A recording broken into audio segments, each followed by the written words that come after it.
guys ago. Good afternoon. Excited to return home to the friendly confines of Soldier Field. Uh, we're looking forward to getting back out on the football field and just getting back out and playing football. Playing football the way that we're capable of, playing defense the way that we know that we can, and in a manner that will make a difference for our football team. This offense that we're getting ready to face, rookie quarterback, another person that can extend plays, that can make off schedule plays, and that has done a lot with his on the ground scrambling. So we have to do an excellent job of taking away that from him and also stopping their rushing attack. Stevenson has done a really good job. Big physical guy, breaks a lot of tackles. Hunter Henry is the kind of go-to guy for this quarterback. He finds the open spaces on the football field in terms of making himself available when things start to break down. He's a reliable target, very good receiver, not only in the underneath passing game, but as we start to work deep. So we have to make sure that we keep him contained. And we just have to play our style of football, and we all know what that is. The things that we take pride in, taking the football away, getting off the field, um, making life miserable for quarterbacks, making sure our rush is where it needs to be, and that we're complementing the other two phases.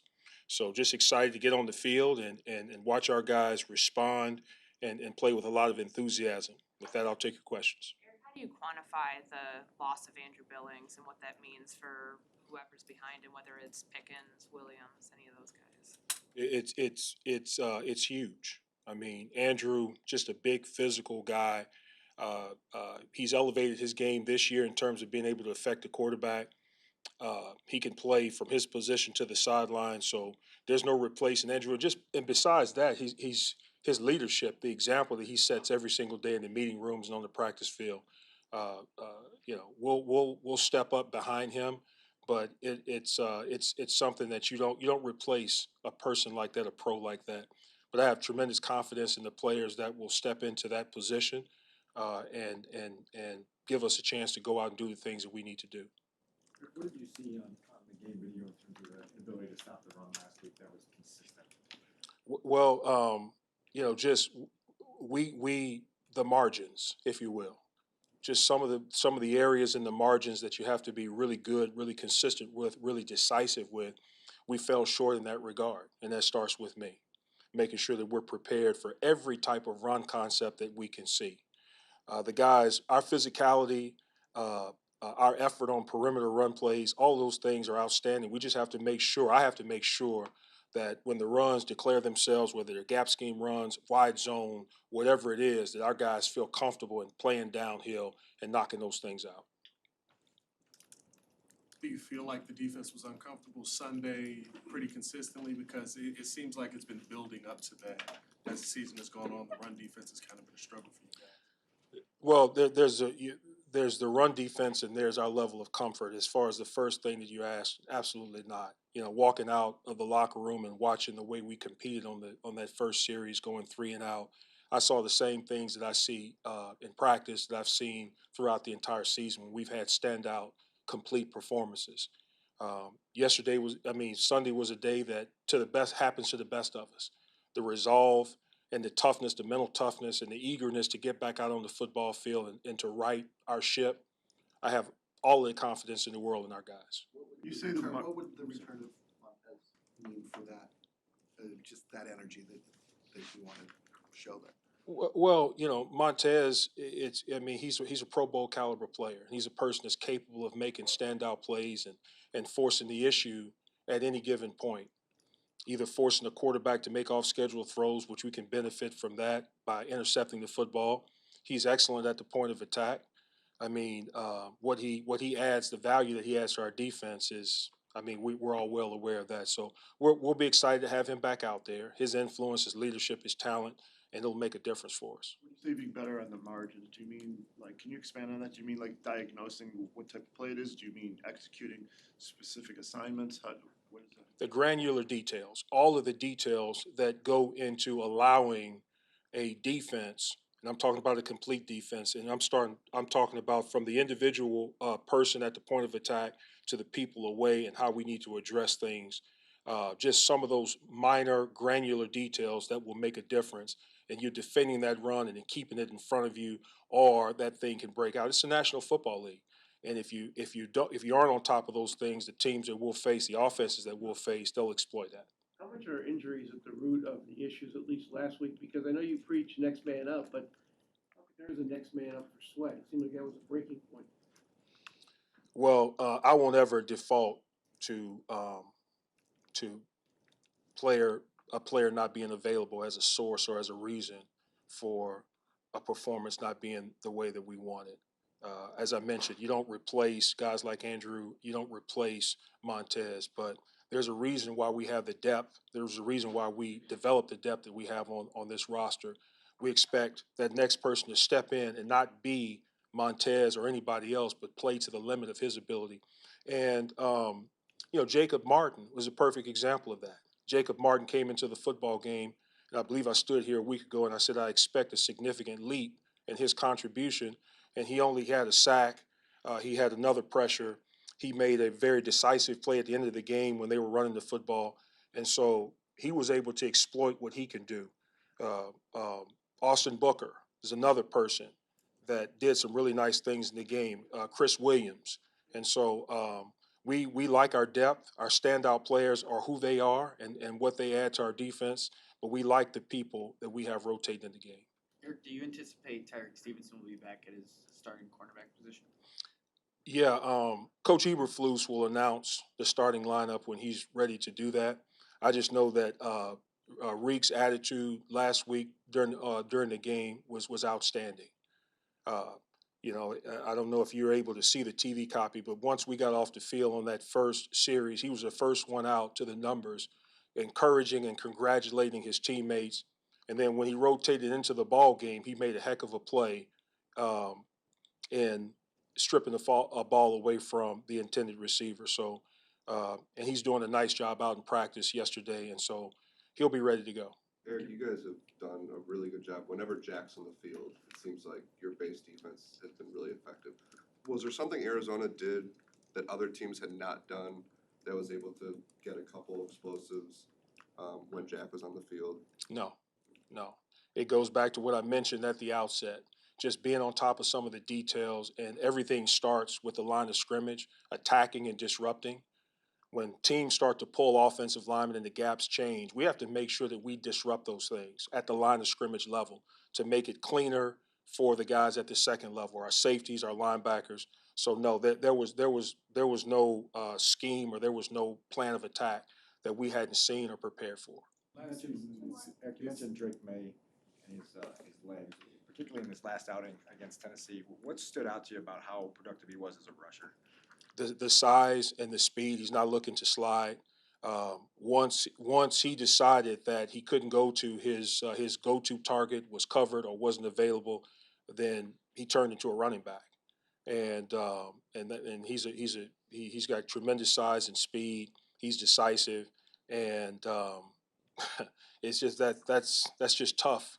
And so we got to make sure we keep him in the pocket. We were able to do that last week against another quarterback that has tremendous speed. I don't think he got out, so the challenge is the same this week. Last season, Zach Pickens came on very strong and kind of plateaued out. It doesn't seem like he's really been able to hit that upward trajectory again this season. What do you need to see from him now with more opportunity heading into this week to really get him back going again? I just want to see just that energy and decisiveness, the physicality from Zach, and not getting in his own way, not overthinking things or overanalyzing things, just attacking. And he's preparing himself to do that. When we've seen that, it's made a huge difference in our bottom line. And coming off of an extended absence the way that he did, not making any excuses for him, but just trying to find that rhythm. And NFL football on Sunday is different than practicing it. It's different than walkthroughs. And so he'll be a lot better this week. I'm looking forward to that, and he'll help us win. Thanks, sir. Thank you. All right, here we go. Another week to look to improve, get better, execute at a higher level on offense through all the hard work and dedication that our players have put into this thing, and can't wait to get out to practice today after a great day of work yesterday.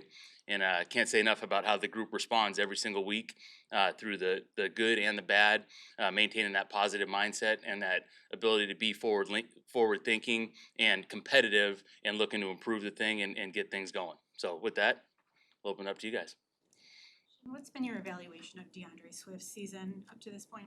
Yeah, I think Swift's a guy. Talk about hard work paying off. You know, he had a tough start to the season where we're looking to get the run game going, and then had a span there where he's over 100 total yards in multiple games in a row.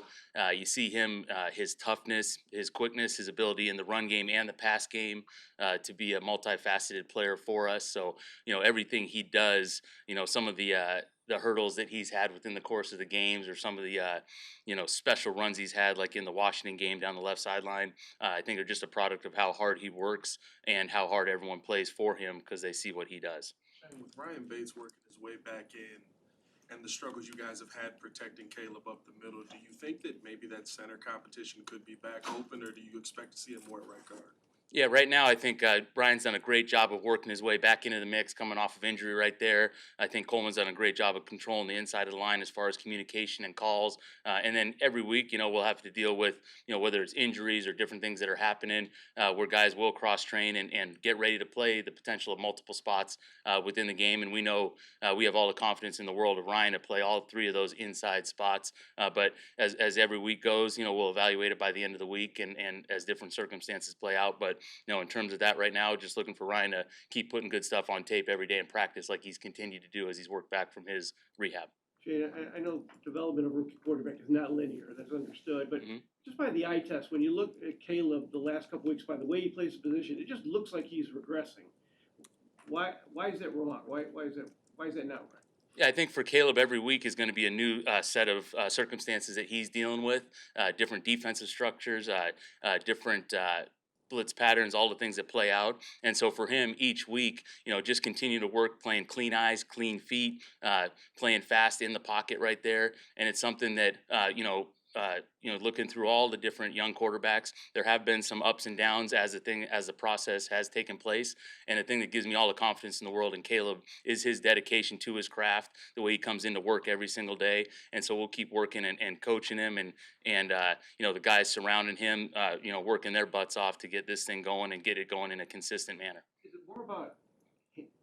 more about him or everything around him, the protection scheme, the receivers, everything is, I know it's both. Sure. But is it more one or the other? I think it's always impossible in the game of football to say it's always one thing. It's just it's all 11 every. One more than the other. Yeah, I think each play you could say one, it's one or the other depending on the play. That's why it's such a unique game. You got 11 guys that have their responsibilities on every single down, and collectively as a unit, if everyone can execute their assignment every single play, we know we have a great chance. And for Caleb in particular, that cycle of the snap, getting up there, playing fast, something that he's been committed to do and working on and getting better. And like I said, I know there's going to be ups and downs. That's part of the process, but that confidence, that belief that he has in himself, that his teammates have in him, has been unwavering. The offense seemed to be really rolling before the bye week. What have you noticed is different over these last couple of games? Yeah, I think similar to the early part of the season where, the negative plays or the second and long, third and long situations have really crept up for us in those games where we haven't had as much success, especially this past week where we're in multiple, second and 10 pluses leading to third and longers. Generally speaking, those are the scenarios you want to stay out of as an offense. And, when we're going and playing at a higher level, we know we're getting more runs called because we're not having as many negative plays. We're staying efficient with that balance, the marriage of the run and the pass, and then the completion play mindsets come to life, and you're in those second and shorters or right up to first and 10, third and shorters, and able to execute at a higher level. Since the bye, Cole Kmet's kind of been a non-factor in the passing game. Is there a rhyme or reason to his lack of targets? Yeah, I think for us on offense, with whether it's Cole, DJ, Keenan, like these are guys that want the ball every single play and should want the ball every single play because they are, great playmakers in this league. And I think it's not just for Cole, it's for all the guys. When we're getting the ball spread around, we're playing more efficiently, it leads to the touches, and those are the guys making those plays come to life. So whether it's any of our guys on offense, offense. I know Cole hasn't had the ball go his way these last few weeks right here, but not by intent, but by the way the plays have played out. I think he's another guy that's done a great job of working at it, trying to find where he can go ahead and improve every single down, and collectively as a group, the more efficient we play, we know the more touches, the more yards, all the things that come into play when we go that direction. Is that simply just a byproduct of the defense taking him away, or is there something else? Yeah, I think there's a combination of that, whether, certain coverages might on a play called where he might be one in the progression, coverage rolled a different way, or, something had to move in the pocket or different things that have happened, but it just hasn't worked out for him. And, I love Cole. I love his attitude, the way he comes to work every single day. So it's our job as coaches for all those guys to keep trying and working to figure out ways to put them in the best position to find touches, to get more involved in the game as these weeks progress. On the third offensive possession, Caleb tried to hit Keenan in the back left corner on a fade route. It looked like DJ was open in the middle of the field. Should that ball go to DJ on that specific play?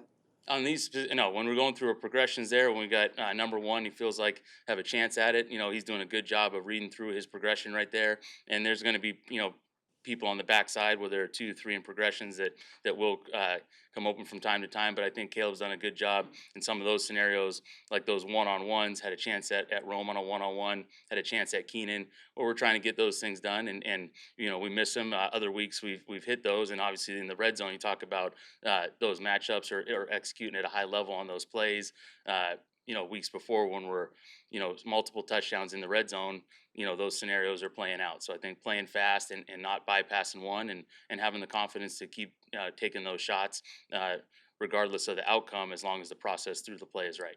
I was talking about yesterday the disconnect between him at times with DJ Moore. As an OC, what can you do? Obviously, you can't create the chemistry for them, but what can you do to put them in a better position where they're not so disconnected? Yeah, I think for those guys, they've done a good job of really communicating throughout practice, in between every single series when we're, the defense is up and our offensive scout team is up. I think the receivers do a good job of communicating with Caleb, talking through the previous downs, what went right, what went wrong, how we see him running each particular route. And I think for any of the young players and then playing with veterans, just continuing to communicate, continuing to talk about every single look, knowing that looks will repeat themselves, and as they still accumulate reps, accumulate time on task, those different looks will play out where they're in sync more times than not.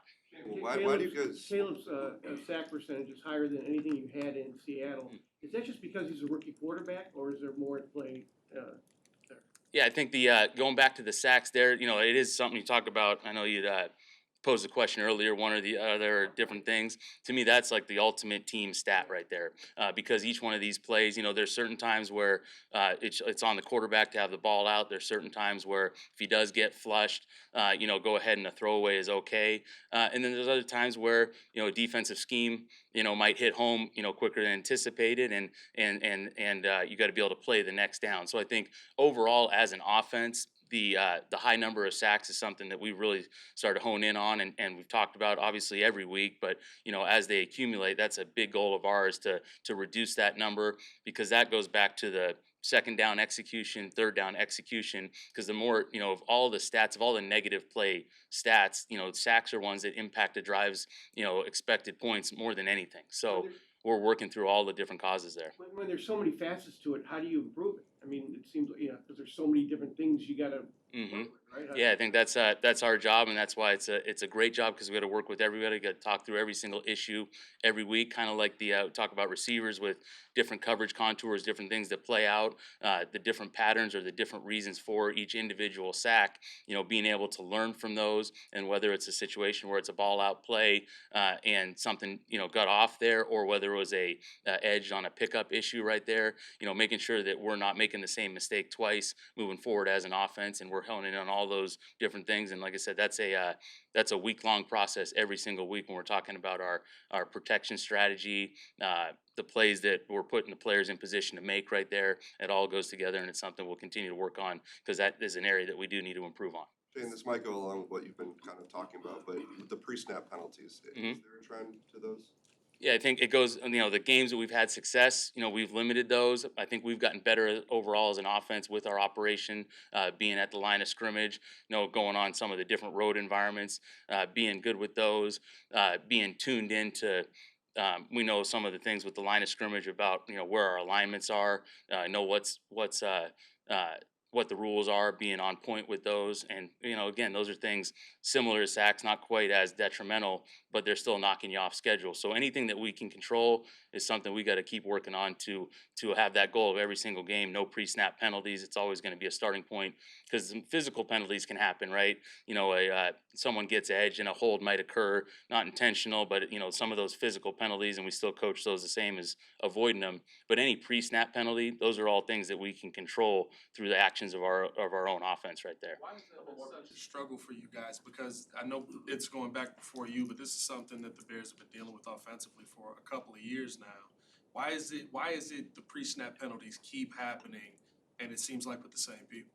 Okay, I can't speak to the past situations there, but for us this year, it goes all the way back to that operation. We want to be able to see how quickly we can get in and out of the huddle. That takes all 11 guys, where we're at that attacking mindset, getting up, getting set.